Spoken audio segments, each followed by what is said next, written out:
Hi Amit, welcome to पहला campus. आज हमारे हाँ। साथ अमित हैं जो कि आईआईटी हैदराबाद से एमटेक परस्यू कर रहे हैं आर्टिफिशियल इंटेलिजेंस में।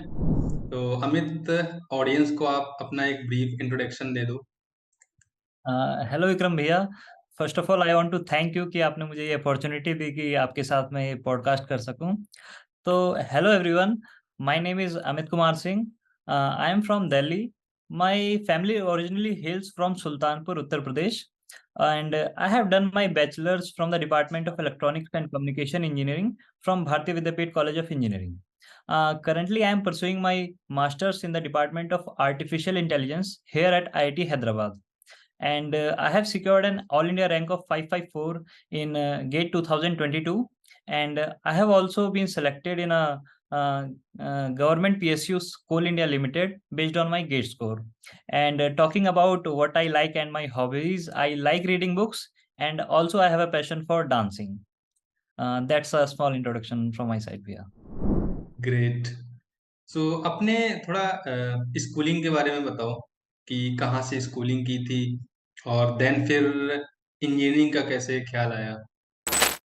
भैया स्कूलिंग मेरी दिल्ली से हुई थी। मेरे स्कूल का नाम था Vanasthali public senior secondary school. तो वहाँ से मैं फोर्थ से लेके ट्वेल्थ तक वहीं से मैं पढ़ा हूँ। तो बचपन से मतलब थोड़ा साइंस में इंटरेस्ट था। तो मतलब कि कॉमर्स और आर्ट्स तो वहीं से हट जाती है। तो हम्म। ठीक है, टेंथ के बाद पीसीएम। मैथ्स में अच्छा खासा इंटरेस्ट था। मैथ्स में मेरे सबसे ज़्यादा मतलब सबसे ज़्यादा इंटरेस्ट मेरा मैथ्स में था। और मैथ्स में अच्छे मार्क्स आते थे मेरे। और ठीक है, साइंस में भी तो उस तरफ से थोड़ा इंजीनियरिंग की तरफ मन बनता है। तो टेंथ टेंथ ट्वेल्थ पीसीएम में चला गया। उसके बाद भैया फिर क्या नाम है, ये जेई मेंस वाला भी फेज आता है जिसमें सब बच्चे तैयारी हाँ, करते हैं, बच्चे मेरा कोचिंग नेक्स्ट जाते क्वेश्चन हैं। यही था कि मतलब जेई का प्रिपरेशन किया था या डायरेक्ट एडमिशन लिया था। नहीं नहीं भैया, जेई का प्रिपरेशन भी किया था, ड्रॉप भी लिया था। तो पहली बार जब जेई का क्या नाम है, जब टेंथ जब मैं 11 ट्वेल्थ में था तब मैंने फिटजी से कोचिंग लिया था भैया। अच्छा। फिटजी से कोचिंग, बट उस टाइम उतना अच्छा आइडिया नहीं था और उतना मैं सीरियस भी नहीं था। तो उतनी अच्छी रैंक नहीं आई थी, मेरी रैंक कुछ काफ़ी काफ़ी पीछे थी। लेकिन जब मेरा ट्वेल्थ के बाद नहीं हुआ और फिर जब मैंने हम्म। अपनी रैंक देखी कि यार ये तो काफ़ी ज़्यादा खराब आ गई है। तो उसके बाद मैंने एक ड्रॉप लिया। तो उसमें मैंने थोड़ा सा सीरियस ट्राई करने का कोशिश किया था कि इस बार मतलब मेन एम ये था कि मैं मतलब मेन एम ये था कि मैं अच्छे से पढूं वहाँ जाके। तो उस टाइम पे जेई मेन का एग्ज़ाम दिया था तो मेरी 51,000 अराउंड कुछ रैंक आई थी। अच्छा। उसके बाद फिर मेरी और भी एग्जाम्स दिए थे। तो बेस्ड ऑन दैट एक इंद्रप्रस्थ यूनिवर्सिटी का जीजीएस आईपीयू यूनिवर्सिटी का एग्जाम्स होते हैं सेपरेट। तो वहाँ से मैंने भारतीय विद्यापीठ कॉलेज ऑफ इंजीनियरिंग में अपना ईसी ब्रांच में एडमिशन लिया था। तो क्योंकि ईसी क्यों लिया, मतलब बाय डिफॉल्ट मिल गया था या इंटरेस्ट था इसी में। भैया ऐसा कुछ नहीं था, इसी इसलिए लिया था। एक और कंफ्यूजन था कि मुझे मतलब एक इससे नीचे वाले कॉलेज में आईटी या सीएस कुछ ऐसा मिल रहा था। तो हाँ। सिंपल सा रूल है कि मुझे सीएस आईटी इस कॉलेज में नहीं मिला, इसलिए मुझे इसी के साथ रहना पड़ा। अच्छा, इसी के साथ आपने कंटिन्यू किया। हाँ। हाँ, मतलब सो कि हम्म, हर एक के माइंड में मतलब एक चीज होती है कि पहले तो ट्वेल्थ के बाद अगर उसने पीसीएम लिया हुआ है तो वो डेफिनेटली मोस्ट प्रोबेबली हर कोई जेई की प्रिपरेशन करता है, ठीक है। हाँ, अब वो तो अगर डेफिनेट। उसमें नहीं होता है देन अगेन आईआईटी में जाने का एक सेकेंड चांस होता है जो कि ग्रेजुएशन के बाद फिर एमटेक के थ्रू होता है। सो हाँ, काफी काफी बच्चों को इसका पता नहीं होता है कि क्या नाम है वो, कि आप अपने बीटेक के बाद मास्टर्स के लिए भी आप गेट गेट का एग्जाम के बारे में भी काफी बच्चों को नहीं पता होता है। तो हाँ, गेट का एग्जाम भी एक है कि जिससे आपको सेकंड चांस मिलता है कि आप आईआईटी के लिए दोबारा जो अपना आपका सपना पहले छूटा था उसे आप पूरा कर सकते हैं गेट के थ्रू। तो गेट के बारे में सबसे पहले डिस्कस करते हैं। तो गेट का सबसे पहले आपने कब सुना और कब से प्रिपरेशन स्टार्ट की थी। गेट का भैया, गेट का मैंने थर्ड थर्ड ईयर में मैंने अपने सुना था। थर्ड ईयर के फर्स्ट सेमेस्टर में मैंने सुना था और एक दोस्त से सुना था। मतलब कि टीचर्स भी काफी बार बोला करते थे कि कुछ बच्चे मेरे यहाँ काफी इंटेलिजेंट थे। तो जब वो हम्म। कुछ सम सॉल्व कर देते थे तो सर कहते थे कि ये बच्चा गेट क्वालिफाई कर लेगा। तो फिर हम्म। वहां से पता चला कि अच्छा ठीक है, गेट नाम का क्या होता है। फिर गेट के बारे में वहां से पता चला। फिर मैंने थर्ड ईयर के सेकंड सेमेस्टर में फिर मैंने कोचिंग ज्वाइन कर ली थी, मेडिजी कोचिंग ज्वाइन की। फिर वहां से मैंने अपनी प्रिपरेशन गेट की चालू करी। तो कॉलेज के जस्ट बाद ही क्रैक कर लिया था या ड्रॉप लिया था? नहीं नहीं, फिर से मेरा 1 साल का ड्रॉप फिर से लगा था मुझे। तो पहले ईयर में कोर्स मेरा लगभग कंप्लीट हो गया था, बट रैंक उतनी अच्छी नहीं आई थी। मुझे एक मिस्टेक ये लगती है कि मैंने एग्जाम से पहले, एग्जाम के 1 महीने से पहले से ही मैंने मेरे माइंड में यह आ गया था कि मुझे सेकंड अटेम्प्ट देना है। अच्छा। तो मेरी मेरी उस टाइम 7000 अराउंड रैंक आई थी। हम्म। और हाँ, मतलब कि मैं काफ़ी डिसअपॉइंटेड भी था, मतलब कि मैंने इतना एक्सपेक्ट नहीं किया था। मैंने 2000 अराउंड एक्सपेक्ट किया था कि मेरी रैंक, इतनी मेहनत की थी कि अराउंड 2000 आनी चाहिए थी। लेकिन मुझे लगता है कि वो जो मेरे बैक ऑफ द माइंड चला गया कि मुझे एक और अटेम्प्ट देना है, उसकी वजह से मेरी रैंक और गिर गई। हम्म। तो अब हम बात करते हैं, अगर अभी कोई फोर्थ ईयर या थर्ड ईयर में स्टूडेंट्स है, ठीक है, और वो एमटेक के लिए प्रिपेयर होना चाहता है, एमटेक करना चाहता है, या एमटेक नहीं, गेट क्वालिफाई करना चाहता है, क्योंकि बहुत सारे लोग हैं जो गेट क्वालिफाई करके पीएसयू में चले जाते हैं, और बहुत सारे लोग हैं जो आईआईटी नाईटी से एमटेक परस्यू करते हैं। तो हम्म। अगर कोई स्टूडेंट जो है वो थर्ड ईयर, सेकेंड ईयर या फोर्थ ईयर में है और गेट की प्रिपरेशन करना चाहता है, तो वो किस तरीके से प्रिपेयर प्रिपेयर करे? कुछ भी बेसिक कॉन्सेप्ट्स होते हैं किसी भी कॉम्पिटिटिव एग्जाम क्रैक करने के लिए, जो मैंने समझा अपनी, जो भी मेरी जेई की जर्नी रही हो या फिर मेरी जो फिटजी गेट की जर्नी रही हो। कुछ बेसिक कॉन्सेप्ट्स होते हैं कि जिनको आपको फॉलो ही करना है। आप कोई भी एग्जाम हम्म। हो, वो आपके मेन रहेंगे। तो सबसे पहले तो आता है कंसिस्टेंसी। तो आप कंसिस्टेंसी नहीं छोड़ सकते हैं। आप ऐसा नहीं कर सकते हैं कि आपने एक दिन पढ़ा और आपने एक दिन 8 घंटे पढ़ लिया, उसके बाद 3-4 दिन आराम ले रहे हैं। आपको उस माहौल में बने रहना है। तो आपको हम्म। कंसिस्टेंसी में सबसे ज्यादा, कंसिस्टेंसी इज द की, जो आपने सुना होगा। तो उसकी हाँ। सबसे ज्यादा मैं करता हूँ कि आपको कंसिस्टेंट रहना है। आपको रोज में भी, आप थोड़ा कम पढ़िए लेकिन आप रोज पढ़िए, आप उसके माहौल में बने रहिए। उसके बाद दूसरा मैं कहता हूँ कि हार्ड वर्क जो है, हार्ड वर्क तो आपको लगाना ही है। हार्ड वर्क का, there is no substitute of hard work, आपने सुना होगा। तो हम्म। हार्ड वर्क आपको करना ही है। आपको रोज 8 से 10 घंटे ये आपको देने ही हैं। तो एक कंसिस्टेंसी में मानता हूँ, हार्ड वर्क में मानता हूँ। उसके बाद मैं तीसरा सबसे इंपॉर्टेंट मानता हूँ कि आपका माइंडसेट होना चाहिए। मतलब राइट। आपको, आपका वैसा माइंडसेट होना चाहिए। आपको अपने आप पे बिलीव भी होना चाहिए कि हाँ मैं कर सकता हूँ। और दूसरा, थोड़ा आप जब स्ट्रेटजी के साथ चल रहे हैं, तो एक मैं आपको एग्जांपल देना चाहूँगा कि जो हमारा ये जो माइंड होता है ना, ये मशीन नहीं है कि आप 14 घंटे उसे लगातार लगातार आप पढ़े जा रहे हैं।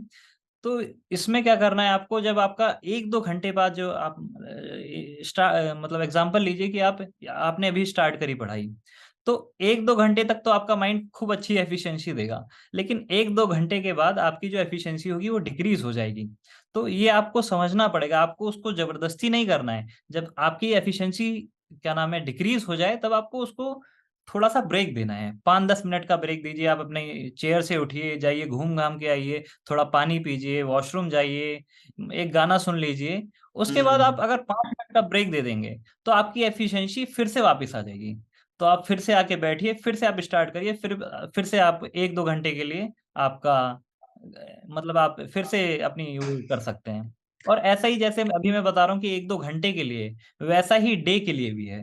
कि आपका हम्म। मतलब आपकी जैसे थ्रेशोल्ड यहाँ पे 1-2 घंटे की, वैसे ही आपका 8-10 घंटे जब आप लगातार पढ़ लेते हैं, तो फिर एक बार आपका दिमाग बोल देगा कि नहीं, अब नहीं हो सकता है। तो आप उससे जबरदस्ती ना कीजिए। आप उसे कह दीजिए ठीक है, बस इतना करते हैं, आज के लिए इतना बहुत है। फिर अगले दिन के लिए छोड़ दीजिए। राइट।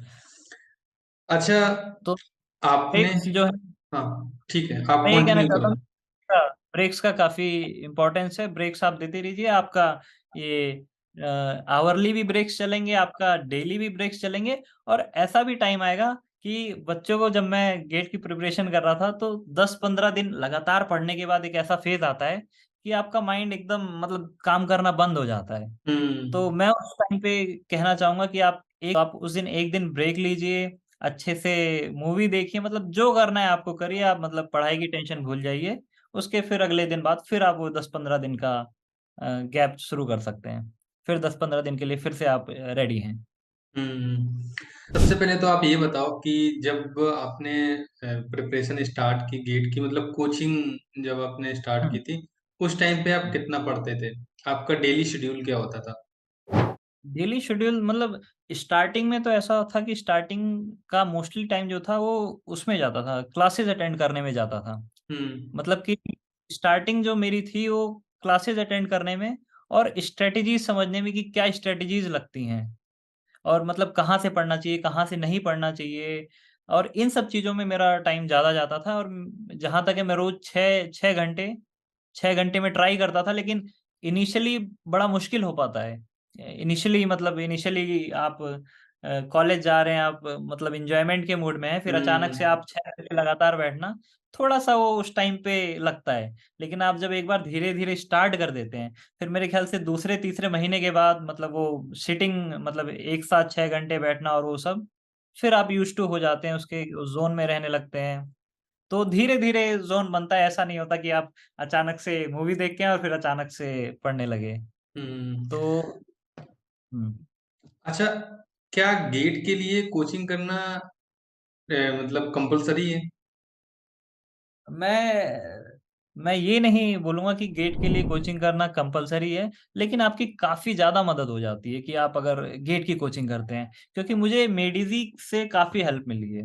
मतलब हम्म। मेडिजी मैंने कहीं और कुछ कहीं कोर्स कोई कुछ और नहीं देखा है। मैंने बस मेडिजी की कोचिंग ली है, उनकी क्लासेस की हैं, उनके नोट्स बनाए हैं और सिर्फ़ पीवाईक्यू सॉल्व किए हैं। मतलब मेरा जब आप खुद से पढ़ते हैं, तो आपके साथ एक प्रॉब्लम होती है कि आपको सोर्स ऑफ स्टडी डिसाइड करना पड़ता है। कि राइट। आप ये चीज़ कहाँ से पढ़ें, वो चीज़ कहाँ से पढ़ें, तो आपको मतलब उसमें आपका टाइम वेस्ट हो सकता है।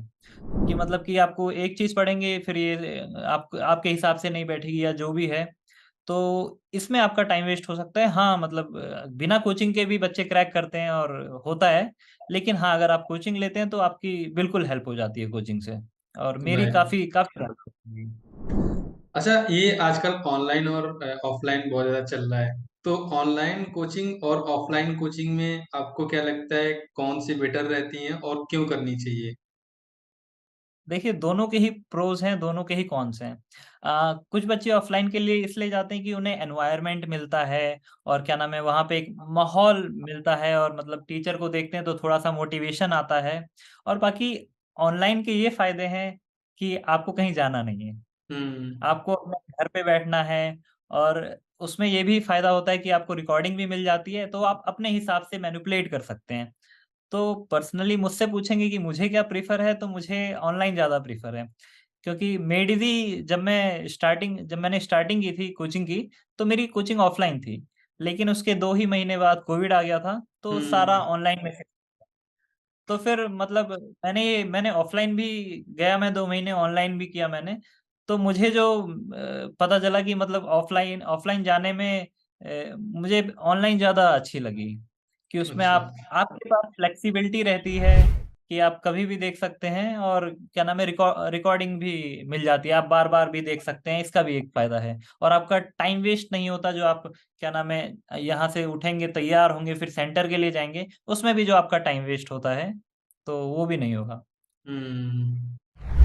अच्छा, जो पीवाईक्यू होते हैं, उनका कितना रोल है फाइनल एग्ज़ाम में और वो कितना इम्पैक्ट डालते हैं पूरी प्रिपरेशन में?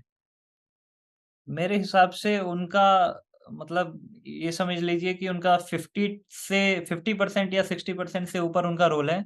मैं अगर कोई भी बच्चा अभी गेट के लिए तैयारी कर रहा है, प्रिपरेशन कर रहा है, स्टार्ट भी करने की सोच रहा है, तो आई विल सजेस्ट कि वो पीवाईक्यू क्वेश्चन ज़रूर देखे। अगर वो आज से स्टार्ट कर रहा है, तो वो ज़रूर देखे कि पीवाईक्यू क्वेश्चन किस टाइप से आ रहे हैं। आपको स्ट्रैटेजी में ये नहीं करना है कि आप कहीं से भी पढ़ रहे हैं, कुछ भी पढ़ रहे हैं। जब आप गेट के पीवाईक्यूज़ देखेंगे, प्रीवियस ईयर क्वेश्चन देखेंगे, तो आपकी एक मेंटालिटी बन जाएगी कि अच्छा, गेट इस टाइप से क्वेश्चन पूछता है, तो आप जब कॉन्सेप्ट को रीड करेंगे ना, तो आप जो आपका मेथोडोलॉजी होनी चाहिए, वो आपकी एकदम अलाइन करेगी। तो माइंड हाँ, भी आपका पीवाईक्यू वैसे ही चलता है। हाँ, माइंड भी आपका वैसे ही चलेगा कि अच्छा ये क्वेश्चन पूछा था, तो अच्छा इस टाइप के क्वेश्चन आएँगे।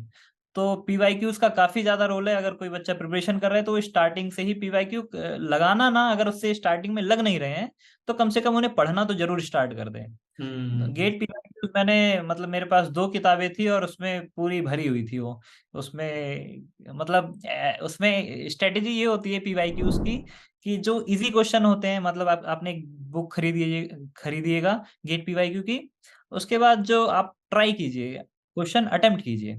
अगर वो क्वेश्चन आपसे पहली बार में लग गया तो मेरी ये स्ट्रेटेजी थी कि मैं उसको टिक मार्क कर देता था, मतलब ये इजी क्वेश्चन है। जो पहली बार में हम्म। नहीं हुआ वो स्टार मार्क कर देता था कि ये थोड़ा सा टफ क्वेश्चन है।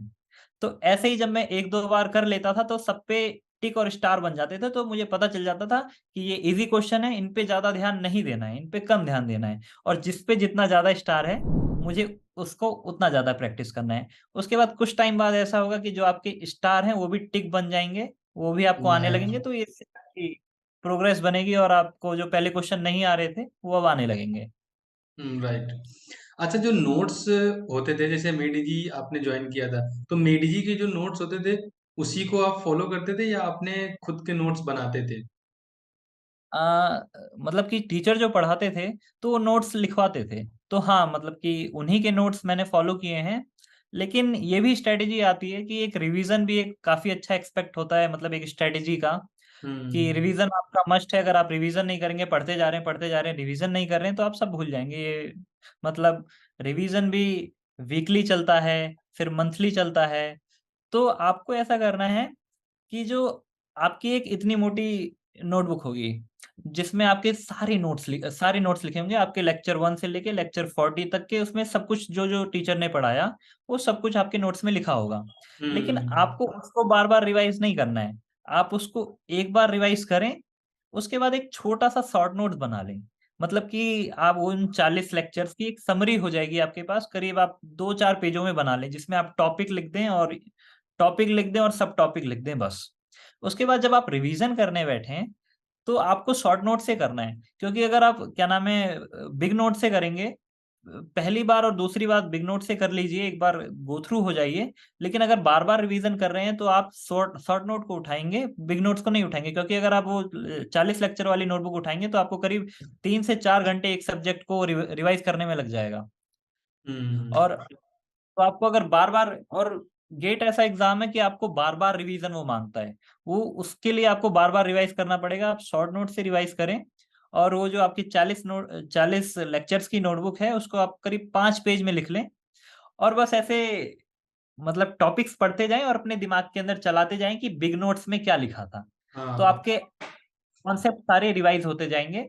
और जो आप सिर्फ उसको बिग नोट्स में जाएंगे जो कि आपको याद नहीं आ रहा है कि इसका क्या कॉन्सेप्ट था, तो आप इसके लिए उसमें बिग नोट्स को रेफर करेंगे। आप हर बार बिग नोट्स पे नहीं चले जाएंगे, आपको जब भी रिवाइज करना है आपको शॉर्ट नोट से करना है। काफी अच्छी स्ट्रेटजी ये आपने बताई नोट्स प्रिपरेशन के लिए, क्योंकि नोट्स जो है वो रिवीजन के टाइम, जब आपका जो एग्जाम टाइम होता है वो बहुत थोड़ा बचता है, लाइक 15 डेज और 20 डेज, उस समय जो नोट्स आपने बनाए होते हैं रिवीजन के लिए वो बहुत ज्यादा मतलब फ्रूटफुल होते हैं। तो अमित, मॉक टेस्ट का कितना रोल होता है? तो भैया मॉक टेस्ट का भी काफी रोल होता है इसमें। मॉक टेस्ट बेसिकली 3-4 चीजों के लिए बच्चे देते हैं। सबसे पहले मॉक टेस्ट दिया जाता है कि अपनी गलतियों को पहचानने के लिए। मैं बच्चों से ये सजेस्ट करूंगा कि आप गेट का एग्जाम अराउंड फरवरी में होता है, 5 से 7 फरवरी को आपका एक गेट का एग्जाम होगा। उससे करीब 2 महीने पहले आप दिसंबर में स्टार्ट कर दीजिए मॉक टेस्ट देना। और आप जितने ज्यादा दे सकें उतने ज्यादा ट्राई कीजिए मॉक टेस्ट देना। मॉक टेस्ट का सबसे मेन फायदा यह है कि आपको फुल लेंथ मॉक टेस्ट देना है। आपको 3 घंटे तो मॉक टेस्ट देना है, और आपको 3 से 4 घंटे उस मॉक टेस्ट को एनालाइज करने में लगाने हैं। आपको जितने गेट में 60 क्वेश्चन आते हैं, तो आपके 60 के 60 आप देखेंगे। आप ये देखेंगे कि आपके जो क्वेश्चन बन गए ठीक है, अच्छी बात है। आप ये देखेंगे कि कौन से क्वेश्चन नहीं बन रहे हैं। ऐसा भी होगा कि कुछ क्वेश्चन में आप सिली मिस्टेक कर जाएंगे। आप एक अलग नोटबुक में उन सिली मिस्टेक्स को लिखेंगे कि ये मैंने सिली मिस्टेक्स की है, और आप वो उसे जब भी अगला मॉक टेस्ट देंगे तो एक बार उन सिली मिस्टेक्स को देख लेंगे। जो आपका माइंड है वो अपने आप उस गलती को नहीं करेगा उसको एक बार देखने के बाद। उसके बाद फिर दूसरा आता है कि आप कि आप जो गेट का एग्जाम है उसके लिए आप स्ट्रेटेजी बनाते हैं कि जब आपका वो फाइनल गेट का एग्जाम होगा तो उसमें आपकी स्ट्रेटेजी क्या होगी। आप पहले 1 मार्क क्वेश्चन लगाएंगे, आप पहले 2 मार्क्स क्वेश्चन लगाएंगे, आप पहले एमसीक्यू लगाएंगे, एमएसक्यू लगाएंगे। तो ये जो दिसंबर से आप जो गेट मॉक टेस्ट देना स्टार्ट करेंगे, उसमें आप ये नई नई स्ट्रेटेजीज ट्राई करेंगे कि आपके लिए कौन सी अच्छी स्ट्रेटेजी है। उसके बाद उसी स्ट्रेटेजी को, जो आपके लिए बेस्ट काम कर रही है, उसी स्ट्रेटेजी को आपको फाइनल एग्जाम में रेप्लिकेट करना है, जिससे कि आपका बेस्ट आउटकम आ सके। तो अमित, आपने प्रिपरेशन की ड्यूरेशन कौन कौन सी बुक्स फॉलो की थी फॉर गेट, उसके बारे में थोड़ा बताओ। एज सच भैया बुक्स मैंने कोई फॉलो नहीं की थी। जो भी मेरा मेडिजी का कंटेंट था, जो भी वो वीडियोस थी, जो भी वो लेक्चर्स थे, वो मैंने पूरे कंप्लीट किए हैं। हर एक सब्जेक्ट के पूरे कंप्लीट किए। इनफैक्ट मैंने कई बार ऐसा भी हुआ है, कुछ सब्जेक्ट्स के मैंने दो दो बार देखे हैं। अच्छा। तो लेक्चर्स देखने के बाद प्रॉपर नोट्स उनके, प्रॉपर उनके शॉर्ट नोट्स, उसके बाद रिवीजन, उसके बाद अगर आप ये सब चीजें कर लेते हैं, उसके बाद अगर आप प्रॉपर मॉक टेस्ट दे लेते हैं, तो मुझे नहीं लगता कि आपको किसी और बुक रेफर करने की जरूरत पड़ेगी या किसी और सोर्स ऑफ स्टडी की जरूरत पड़ेगी। इतना सोर्स ऑफ स्टडी, इतना सोर्स इनफ है आपके लिए। तो आपका कहने का मतलब ये है कि अगर आप कोई भी कोचिंग ज्वाइन कर रहे हो ऑनलाइन या ऑफलाइन, तो उसका खुद का मटेरियल सफिशिएंट है, जो कि आपके नोट्स और वीडियो जो भी मिलता है मॉक टेस्ट, अगर उसको आप प्रॉपर और रेगुलर बेसिस पे करते हैं तो इजिली वो सफिशिएंट मटेरियल है, राइट? मैंने औरों का भैया ट्राई नहीं किया है, बट मैं मेडिजी का कह सकता हूँ कि मेडिजी का आपका सफिशिएंट है। वो लोग इतना प्रोवाइड कराते हैं। जब आपके फरवरी से 1 महीने पहले, जनवरी के स्टार्टिंग में, वो शॉर्ट नोट्स की भी एक सीरीज चलाते हैं, जिसमें सभी टीचर्स आते हैं, आपका शॉर्ट शॉर्ट में रिवीजन कराते हैं, जल्दी जल्दी आपका जनवरी में रिवीजन कराते हैं। तो अगर आप उनको सही से फॉलो कर लें तो ये सफिशिएंट है। इतना इतना हम्म। सोर्स ऑफ स्टडी, और आप ढंग से पीवाईक्यू कर लें तो इतना सफिशिएंट है। और मैं एक पॉइंट और बोलना चाहूँगा कि जब आप क्या नाम है, आपकी प्रिपरेशन के दौरान ऐसा कई टाइम आएगा जब आप लो फील करेंगे, तो राइट। मैं आपको सजेस्ट करूँगा कि आप के कुछ अपना एक सपोर्ट सिस्टम बनाइए। कि मतलब आपके कुछ खास दोस्त हों, 3-4 जो कुछ खास दोस्त हों, जब आप कभी भी डिप्रेशन फ़ील करें तो आप उनको कॉल लगा के आप मतलब अपनी बातें शेयर कर सकें, जिससे वो मतलब आप फिर से री एनर्जाइज़ होके फिर से आप बैक टू स्टडी आ सकें। तो ये राइट, एक या पॉइंट था। कोई फ्रेंड सर्कल हो, या जिसने कोई आपके सीनियर हो जो गेट क्वालिफाई कर चुके हैं, या जिससे आप बहुत ज्यादा इंटरेक्ट हो सकते हैं और आप अपनी बात किसी से शेयर कर सके, ऐसा कोई पर्सन आपके मतलब लाइफ में प्रिपरेशन की ड्यूरेशन होना चाहिए। क्योंकि डेफिनेटली हर कोई किसी भी एग्जाम की अगर हम बात करें तो उसमें पर्सन लो फील होता है, हाई भी फील होता है। तो लो फीलिंग के टाइम पे ना आपको अपनी फीलिंग को बताने के लिए कोई ना कोई पर्सन होना चाहिए। ट्रू है। तो मैं अमित का एक लिंक्डइन अकाउंट और सोशल मीडिया अकाउंट भी दे दूंगा डिस्क्रिप्शन में। तो जो भी स्टूडेंट्स प्रिपरेशन कर रहे हैं वो अमित से अगर कोई टिप्स लेना चाहे तो ले सकते हैं। और हाँ, अगर लो फील कर रहे हैं तो डेफिनेटली बात कर सकते हैं। तो आपको काफ़ी हेल्प मिलेगा, काफ़ी ज़्यादा फ्रूटफुल रहेगा वो कन्वर्सेशन आपके लिए भी। तो अमित, श्योर आप भैया। आगे बढ़ते हैं कि आपको अगर कोई दो टिप्स देनी हो, जो कि एस्पिरेंट हैं, गेट एस्पिरेंट हैं, तो आप क्या टिप्स दोगे जो कि उनकी प्रिपरेशन में काफी ज्यादा हेल्प करेगा? मैं दोबारा पॉइंट रिपीट करना चाहूँगा कि अगर मुझे सिर्फ 2 पॉइंट्स देने हैं तो मैं सबसे इम्पोर्टेंट मानता हूँ कि कंसिस्टेंसी। मतलब लोग बोलते तो हैं कि वो रोज 8-10 घंटा पढ़ रहे हैं, लेकिन यहाँ पे बात हो रही है कि रोज 8-10 घंटे आप 1 साल की ड्यूरेशन के लिए पढ़ रहे हैं। ये नहीं है कि आप 2 महीने 3 महीने के लिए आप 8 घंटे पढ़ रहे हैं या 10 घंटे पढ़ रहे हैं।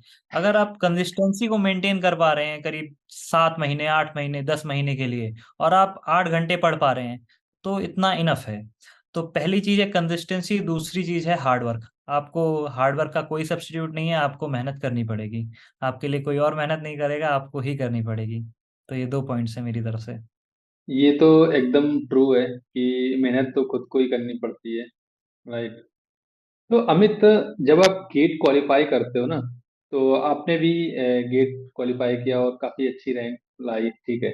तो आपके पास भी दो ऑप्शन थे। एक तो कि आप पीएसयू में जा सकते थे, और दूसरा ऑप्शन था कि आप आईआईटी में एमटेक परस्यू कर सकते थे, और आपका पीएसयू में सिलेक्शन भी हुआ था, राइट? बट आपने वहां से ड्रॉप लिया और आईआईटी को कंटिन्यू किया। तो हर एक स्टूडेंट हम्म। के पास दो ऑप्शन होते हैं। तो क्या बेटर होता है, मतलब वो तो सिचुएशन के ऊपर डिपेंड होता है कि आपको जॉब करनी है, फर्दर स्टडी करना, लेकिन फिर भी आपके हिसाब से अगर मैं बोलूँ तो एमटेक वर्सेस पीएसयू, तो इसमें आपका क्या, आपके व्यूज है? दोनों ही ऑप्शंस काफी अच्छे हैं। यहाँ पे एमटेक में आपको रिसर्च करने का मौका मिलता है, और मतलब दोनों की अपने प्रोज और कॉन्स हैं। कुछ दोनों के कुछ नुकसान है। ये आपके इंडिविजुअल पे डिपेंड करता है कि उसको क्या चाहिए। अगर आप क्या नाम है, अगर आप एमटेक के लिए परस्यू कर रहे हैं तो यहाँ पे हाँ, अच्छा रिसर्च रिसर्च के लिए, अगर आप रिसर्च के लिए इंटरेस्ट है, फर्दर स्टडीज के लिए आप अगर इंटरेस्टेड हैं, तो एमटेक बहुत ही अच्छा ऑप्शन है आपके लिए। लेकिन अगर आप चाहते हैं कि आपको स्टेबल जिंदगी चाहिए, अब एक सोर्स ऑफ इनकम चाहिए, और ठीक है मतलब काफी पढ़ लिया, अब गेट की तैयारी कर ली, अब और ज्यादा हसल नहीं करना है बस, तो भैया जैसा कि दोनों के ही अपने प्रोज हैं और दोनों के ही अपने कॉन्स हैं। कि सबसे पहले मैं गवर्नमेंट एग्जाम की बात करूंगा। कि गवर्नमेंट का अगर किसी बंदे का माइंडसेट ये है कि वो अब उसने काफी गेट में तैयारी कर ली, गेट में काफी मेहनत लगती है, और अब उसका मन ये है कि वो पढ़ना नहीं चाहता है, कि ठीक है भाई काफी पढ़ लिया, अब उसे एक स्टेबल लाइफस्टाइल चाहिए। और दूसरा पॉइंट ये है कि उसको एक वर्क लाइफ बैलेंस चाहिए, अब उसको ज्यादा हसल नहीं करना है, अब बस ठीक है स्टेबल लाइफस्टाइल चाहिए, तो उसके लिए वो गवर्नमेंट सबसे बेस्ट है। लेकिन अगर किसी का रिसर्च में इंटरेस्ट है, किसी का फर्दर स्टडीज में इंटरेस्ट है, और उसको मतलब और अभी अपॉर्चुनिटीज देखनी है, तो उसके लिए मैं कहूँगा कि ज्यादा एमटेक ज्यादा बेटर ऑप्शन है। मेरे पास मतलब मैंने दोनों ही, मेरे पास ऐसे एग्जांपल्स हैं कि जो मेरे साथ कुछ मेरे क्लासमेट्स थे, वो उन्होंने एमटेक छोड़ के पीएसयू चुना, वो मेरे साथ एमटेक में थे, उन्होंने पीएसयू चुना। और मेरे पास कुछ ऐसे भी एग्जांपल्स हैं, मैंने कुछ ऐसे भी लोग देखे जो कि जिन्होंने ईएससी का एग्जाम क्वालिफाई करने के बाद ईएससी ड्रॉप करके वो एमटेक में आए, और उन्होंने 2 साल का एमटेक परस्यू किया, उसके बाद फिर वो जॉब में लगे। तो हम्म। दोनों के ही प्रोज और कॉन्स हैं। राइट। अच्छा, अभी आप आईआईटी हैदराबाद में हो, ठीक है? तो मतलब आईआईटीज का कितना बेनिफिट मिलता है? जैसे अदर कॉलेजेस भी हैं और आईआईटीज भी हैं, तो आईआईटीज के क्या प्रॉन्स रहते हैं, क्या कॉन्स रहते हैं, इसके बारे में थोड़ा आप डिटेल में स्टूडेंट्स को बताओ, सो दैट कि अगर जो प्रिपरेशन कर रहे हैं वो और हार्ड प्रिपरेशन करें कि उनको आईआईटी में जाना ही जाना है। तो भैया मैं, मेरा जो बीटेक था, मेरा जो बैचलर्स था, वो नॉन आईआईटी से था, और जो मेरा एमटेक है वो आईआईटी से है। तो मुझे काफी डिफरेंसेस दिखते हैं जो कि एक नॉन आईआईटी और आईआईटी में हो सकते हैं, या जो साफ साफ दिखते हैं। पहला ऑप्शन जो मैं देखता हूँ, यहाँ पे अपॉर्चुनिटीज काफी हैं। यहाँ पे काफी ज्यादा अपॉर्चुनिटीज मिलती हैं आपको नेटवर्किंग के लिए। और अगर आपका कोई स्टार्टअप आइडिया है, तो यहाँ पे फंडिंग के लिए आपके पास इजी होता है। यहाँ पे फंडिंग के कुछ एजेंसीज हैं, और क्या नाम है, गवर्नमेंट भी यहाँ पे काफी कुछ ना कुछ प्रोग्राम निकालती रहती है, जिससे कि आपको आसानी से आप पिच करें, आपको फंडिंग इतना मुश्किल नहीं है, आराम से मतलब नेटवर्किंग की भी अपॉर्चुनिटीज हैं, और इन सब की भी अपॉर्चुनिटीज हैं। और दूसरा जो मैं देखता हूँ कि एक आईआईटीएन बच्चे और नॉन आईआईटीएन बच्चे के अंदर जो डिफरेंस मुझे दिखता है, कि मुझे यहाँ के बच्चों के अंदर सेल्फ सेल्फ कॉन्फिडेंस मुझे ज्यादा दिखता है। कि जो नॉन आईआईटीएन होता है, उसके मन में एक सेल्फ डाउट रहता है कहीं ना कहीं, कि पता नहीं मैं कर पाऊंगा कि नहीं कर पाऊंगा, और पता नहीं से होगा या नहीं होगा। लेकिन जो मैं यहाँ के बच्चों के अंदर जो माइंडसेट देखता हूँ, मैं उनके अंदर एक सेल्फ कॉन्फिडेंस मुझे नजर आता है, कि कोई भी चीज करनी है तो हाँ ठीक है, ट्राई करेंगे, कर लेंगे, ऐसा करके। राइट, वो एक इन्वायरमेंट होता है, जो इन्वायरमेंट के अंदर ही आप ना इतने ढल जाते हो कि आपको किसी चीज से डर नहीं लगता है, क्योंकि आपके आसपास जो लोग होते हैं वो भी सेम चीज कर रहे होते हैं, तो आपको बाय डिफॉल्ट करना पड़ता है और आप खुद वैसे हो जाते हो, तो उसका फर्क यहाँ पे पड़ता है। जो भी आपके क्लासमेट है, वो कोई ना कुछ कर रहा है, मतलब हर बंदा कुछ ना कुछ कर रहा है, वो कोई अलग फील्ड ट्राई कर रहा है, लेकिन सब हाँ सब हार्ड वर्क कर रहे हैं। ऐसा आपको नहीं मिलेगा, सब कोई कुछ ना कुछ कर रहे हैं, तो हाँ ठीक है, पीयर प्रेशर भी आ जाता है कि ठीक है वो इतना कर रहा है, वो इतना कर रहा है, तो एक एक मोटिवेशन भी आता है अंदर से कि हाँ ठीक है, अपन भी कुछ ट्राई करते हैं। अच्छा, आपने अमित रिलायंस पीजी स्कॉलरशिप भी क्रैक की हुई है, राइट? तो इसके बारे में थोड़ा ऑडियंस को डिटेल में बताओ कि ये होती क्या है, प्लस अगर कोई बेनिफिट, इसका बेनिफिट लेना चाहता है रिलायंस पीजी स्कॉलरशिप का, तो वो इसमें कैसे एंटर हो सकता है और इसका कैसे बेनिफिट ले सकता है? भैया Reliance PG scholarship under graduate के लिए भी निकाली जाती है हर साल, और पोस्ट ग्रेजुएट के लिए भी निकाली जाती है। अंडर ग्रेजुएट बच्चों की 3000 वैकेंसी निकलती हैं हर साल पीजी अंडर ग्रेजुएट बच्चों के लिए रिलायंस के द्वारा, और पोस्ट ग्रेजुएट बच्चों के लिए ऑल ओवर इंडिया 100 वैकेंसीज निकलती हैं। तो इसमें मैं पीजी का आपको अच्छे से एक्सप्लेन कर देता हूँ कि पीजी का कैसे चलता राइट। है। पीजी में सबसे पहले उनकी आपको साइट पे जाना पड़ेगा, आपको कुछ फॉर्म्स भरने पड़ेंगे, आपकी बेसिक डिटेल्स देनी पड़ेंगी। उसके बाद आपके 2 आपके लेटर ऑफ रिकमेंडेशन लगते हैं। एक लेटर ऑफ रिकमेंडेशन लगता है कैरेक्टर का, और एक लेटर ऑफ रिकमेंडेशन लगता है एकेडमिक का आपके टीचर के द्वारा, या फिर अगर आपने कहीं पे इंटर्नशिप करी है या फिर आपने कहीं पे जॉब करी है, तो कैरेक्टर सर्टिफिकेट आपका बॉस दे देगा, जो कि मेरे केस में मैंने अपने बॉस से ली थी। तो उसके बाद इन दोनों लेटर ऑफ रिकमेंडेशन के बाद आपको एक प्रॉब्लम ऑफ आपको ये बताना पड़ता है, एक एसओपी देना पड़ता है कि वो आपको ये स्कॉलरशिप क्यों दें। ओके। ये रिलायंस पीजी स्कॉलरशिप, ये 6 वैल्यूज जिस आदमी के अंदर रहेगी ये उनको दी जाती है। उसमें पहली है एक्सीलेंस, दूसरी है लीडरशिप क्वालिटी, तीसरी है ग्रोथ माइंडसेट, फोर्थ है कि कम्युनिटी कमिटमेंट, आप कम्युनिटी को वापस क्या देना चाहते हैं। तो ऐसे करके छह छह वैल्यू सिस्टम है जिसपे हम्म। रिलायंस पीजी स्कॉलरशिप आपको दी जाती है। आपको 2 लेटर ऑफ रिकमेंडेशन, एक एसओपी देने के बाद आपका एक टेस्ट होता है, टेक्निकल एप्टीट्यूड टेस्ट होता है। उसको क्वालिफाई करने के बाद आपका एक इंटरव्यू होता है। अब उस इंटरव्यू को क्वालिफाई करने के बाद आपको ऑल ओवर इंडिया बच्चे अप्लाई करते हैं, उसमें से ऑल ओवर इंडिया में से 100 बच्चे सेलेक्ट किए जाते हैं जिनको ये स्कॉलरशिप मिलती है। ओके। ग्रेट। तो सबसे पहले बहुत बहुत कंग्रेचुलेशंस कि आप इसके पार्ट बने, मतलब आपने ये सारा कुछ क्वालिफाई किया। तो जैसे अ, ये स्कॉलरशिप जो होती है, तो इसके बाद ऐसा कुछ होता है क्या कि आप ग्रेजुएट होके इसके बाद फिर रिलायंस ही आपको एक्वायर कर लेगी, मतलब अपनी किसी कंपनी में आपको जॉब देगी, उनके अंडर कुछ काम करना पड़ेगा, कोई बॉन्ड होगा, ऐसा कुछ है क्या? नहीं नहीं, ऐसा कोई भी बॉन्ड नहीं है, ऐसा कोई भी सिस्टम नहीं है कि आपको वहीं जाके ज्वाइन करना है। मतलब स्कॉलरशिप का फायदा ये है कि वो आपको worth up to 6 lakh rupees का आपको स्कॉलरशिप देते हैं over your total period of your MTech. तो इसमें वो आपको हुडीज, मतलब गुडीज भी देते हैं, उसके साथ साथ आपको वो नेटवर्किंग की अपॉर्चुनिटीज भी देते हैं। वो आपको अपने पास बुलाते हैं, वहाँ पे बच्चों से आप सारे जो स्कॉलरशिप के बच्चे हैं उनसे आप नेटवर्किंग भी करते हैं। बट ऐसा कोई भी बॉन्ड नहीं है कि आपको उन्हीं की कंपनी में करना है या उन्हीं के पास जॉब करना है, ऐसा कोई भी बॉन्ड नहीं है। ओके। ग्रेट। काफी अच्छा इंसाइट्स दिया आपने इसके बारे में। तो अमित, अब आप आईआईटी में हो और ये आपका सेकेंड ईयर है, राइट? हम्म। तो इसके बाद व्हाट नेक्स्ट, मतलब आपका फ्यूचर गोल क्या है? तो भैया मैं एक एमटेक 3 ईयर आ रहे हूँ। मेरा जो एमटेक है वो 3 साल का है।